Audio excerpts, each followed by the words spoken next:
The warning, 1,000 words. The Galactic Council chamber stretched beyond sight, a cathedral of alien architecture where 1,000 species gathered beneath crystalline domes that refracted distant starlight. Ambassador Sarah Chen stood at the human podium, her dark suit a sharp contrast against the organic curves and bioluminescent patterns surrounding her. Beside her, Admiral Marcus Webb maintained perfect military bearing, his decorated uniform drawing curious glances from delegates who had never seen such rigid formality.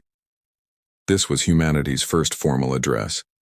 Earth had been discovered only 3 cycles ago, a backwater world on the spiral arm's edge. The invitation to join the council had surprised everyone, including the humans themselves. Most species required centuries of observation before earning a seat. Humanity received theirs in months. Sarah cleared her throat, and the translation matrix hummed to life. Her words would reach every ear, tentacle, and sensory organ in the chamber. Distinguished members of the Galactic Council, we stand before you, not in pride, but in honesty. We come bearing a warning about our species, one we believe you must understand before we proceed further. Murmurs rippled through the assembly. The Vexari delegate, a towering crystalline being, made a sound like wind through glass caves.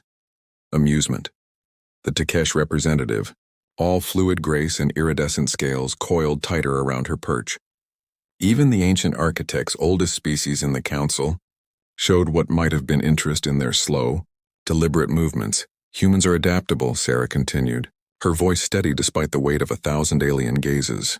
We evolved on a death world where almost everything tried to kill us. We learned to survive ice ages and droughts. We learned to eat poison and call it spice. We learned to turn our predators into companions and our prey into partners. Fascinating natural history. The Vexari delegate interrupted, voice dripping with condescension. But we have all overcome our primitive origins. What makes your species noteworthy? Admiral Webb stepped forward, and something in his movement made several delegates tense. It was predator smoothness, coiled energy behind discipline. Because we never stopped adapting, he said. We never stopped fighting. We climbed to the top of our food chain and then kept climbing. When we ran out of predators, we became our own. We split the atom. We touched the void. We did things no sane species would attempt because survival carved desperation into our DNA. Desperation? The Takesh representative's laugh sounded like rainfall. You speak of weakness disguised as strength. We speak of warning, Sarah said firmly. Our history is written in blood and resurrection. We have destroyed ourselves and rebuilt from ashes more times than we can count. We have created wonders and horrors in equal measure. We possess technology that frightens us, weapons we pray never to use, and a capacity for violence that evolution never bothered to remove because it kept us alive. The chamber erupted in a symphony of alien sounds. Laughter mostly. Disbelief. The Crix delegate, a massive insectoid with compound eyes that reflected rainbow fractals, clicked its mandibles in clear mockery. Primitive worlders always think themselves fierce, it chittered. You have no psionic abilities, no natural armor, no venoms or phase shifting. You are soft meat wrapped in fragile skin. Your warning is arrogance born of ignorance. Sarah met the Crix's gaze without flinching. Our warning is mercy born of experience. We are telling you what we are capable of because we hope never to demonstrate it. Mercy. The architect's voice rumbled like continental drift. Elaborate, young one. Admiral Webb pulled up a holographic display. Images flickered to life above the podium. Cities in ruins, mushroom clouds, orbital strikes, battlefields that stretched to horizons, weapons that could crack planets. Concepts for things worse, locked away in vaults marked with humanity's ultimate warning, never again. This is what we do to ourselves when we disagree on philosophy or resources or gods, Webb said quietly. Imagine what we might do to protect our families, our children, our future. Silence fell like a curtain. The images spoke in ways words could not. We show you this not as threat, but as truth, Sarah said. We are a young species, barely off our homeworld. We have so much to learn from you, but we need you to understand what you are welcoming into this council. We are not asking you to fear us. We are asking you to know us. The Vexari delegate made that glass cave sound again, but with a different tone, almost concerned. You speak of restraint, of choosing peace over nature. Can such restraint hold? It has held for 3 generations, Sarah replied. Since the Unity Wars ended, we have chosen cooperation over conflict. We built a world government specifically to never repeat our mistakes. We came to the stars seeking knowledge, not conquest. We want to be your partners, your friends, your allies in whatever challenges face the galaxy. But, prompted the Takesh representative. But if someone harms those we protect, if someone threatens our survival, if someone mistakes our peace for weakness, Admiral Webb's voice dropped to something cold and absolute. Then you will learn exactly why evolution made us apex predators before giving us starships. The translation matrix carried his words into 1,000 languages, each one perfectly preserving the iron promise beneath. We are giving you this warning once, Sarah said. We are humanity. We survived our own world. We survived ourselves.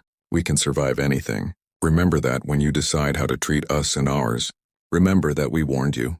She stepped back from the podium. The chamber remained silent for 3 heartbeats. Then the voting began. Humanity was accepted into the Galactic Council with near unanimous approval. Only the Krix Empire abstained, compound eyes glittering with something that might have been calculation. Or hunger, Admiral Webb noticed. He filed it away in his mind with all the other threat assessments, hoping he would never need it. He was wrong. The Awakening, 1,000 words. The Krix Empire struck without warning on a Tuesday morning Galactic Standard Time. Not at Earth, not at humanity's military stations or defensive perimeters. They struck at New Haven, a colony world of farmers, artists and families who had fled Earth's overcrowded cities seeking open skies and simpler lives. The attack was methodical, surgical. The Krix fleet descended from jump space directly over the 3 largest settlements, disabling communications before the colonists could even send a distress signal.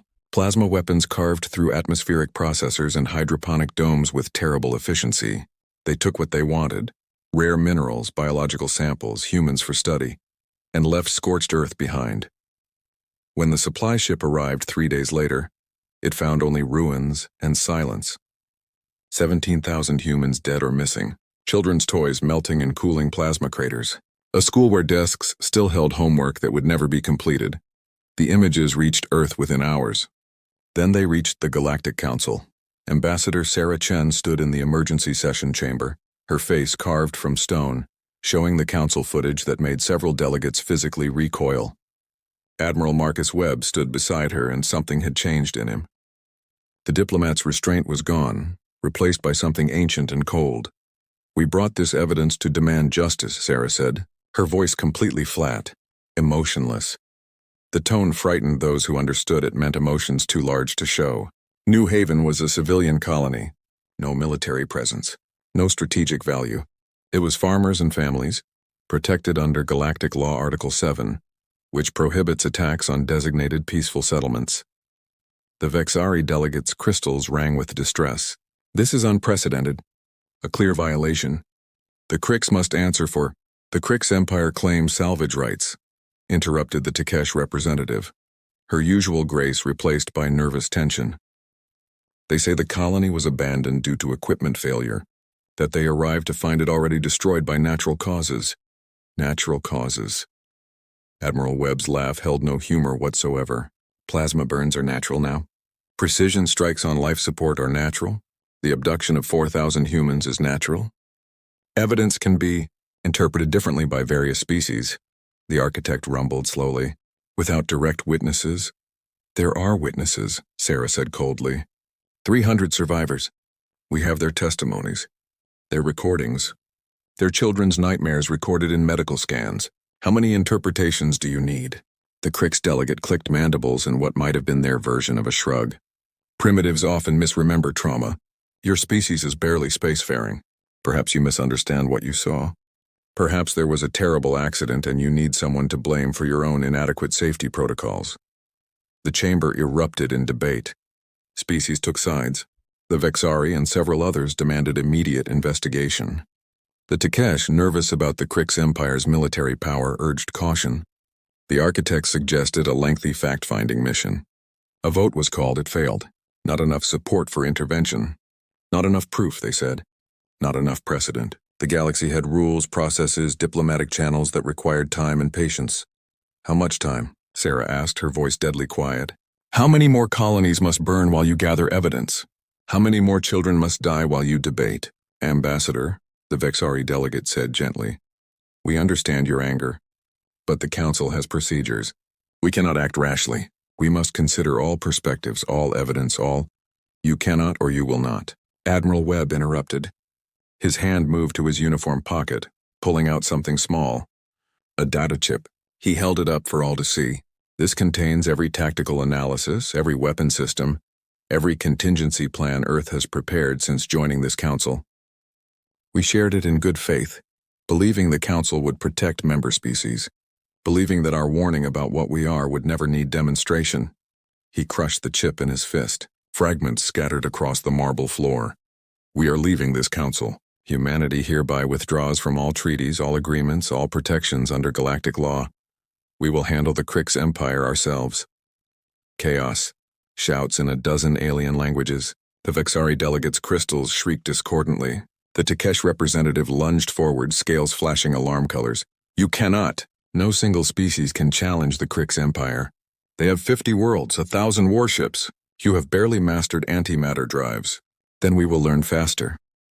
Sarah Chen's smile was terrible to see. You remember our warning? About what we are when threatened? About the weapons we locked away praying never to use? About the violence that kept us alive through ice and fire? She leaned forward and every delegate felt the weight of Earth's gravity in her words. The Krix Empire thought we were weak. Soft meat, they called us, primitives. You all thought our warning was arrogance. Her voice dropped to barely a whisper that somehow carried through the entire chamber. It was mercy. We were giving you a chance to see us as friends, to know us before you needed to fear us. You are making a mistake, the architect warned in its slow, ancient voice. War with the Krix will end your species. They will crush Earth and scatter your people across the galaxy as cautionary examples. Admiral Webb met the architect's 1,000 eyes with human ones that had watched cities burn and rebuilt them. Anyway, then let the galaxy learn, he said simply. You laughed at our warnings. You ignored our plea for justice. You stood aside while our children died. Now you will learn what humanity becomes when we stop asking for help and start taking vengeance. They walked out of the Galactic Council chamber side by side, leaving silence behind them. Above Earth, a fleet was already assembling. Ships that had been hidden, retrofitted, armed with technologies humanity had sworn never to use. The planet itself seemed to hold its breath. Every human watching the news, reading the casualty lists, feeling something ancient stirring in collective memory. They had tried peace. They had tried diplomacy. They had given warnings and pleaded for justice. Now they would give the galaxy something else.